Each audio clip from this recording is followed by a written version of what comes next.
Now, as the hurricane season approaches, the Caribbean Disaster Emergency Management Agency, SEDEMA, is pushing for better coordination of hurricane relief donations. Carrie-Ann Simpson explains. Good intentions after disasters can sometimes create new problems.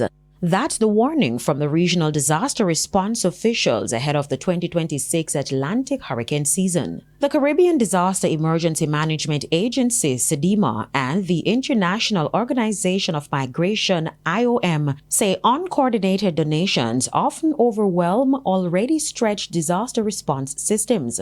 Across the region, including Jamaica, ports and warehouses have been left packed with uncollected barrels, boxes, and relief supplies sent from overseas, many of them unsuitable, expired, or never requested. Officials say while generosity from the diaspora and international partners are appreciated, items such as winter clothing for tropical countries, poorly packaged goods, and low-quality shelter materials can slow relief operations and divert resources from urgent needs. According to SEDEMA, as much as 60% of unsolicited donations after disasters end up unused, creating waste, environmental concerns, and additional financial strain for small island states.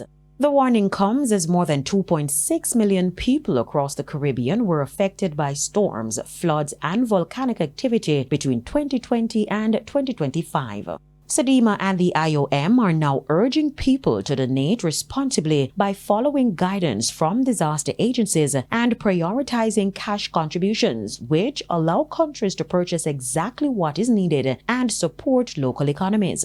The agencies say responsible giving must strengthen disaster recovery efforts, not overwhelm them. Carrie-Ann Simpson, TVJ News. Still to come this evening, a fresh debate over Jamaica's falling birth rate. And in business news, NCB Financial Group reports lower headline profits for 6 months ending March 2026. We'll be right back.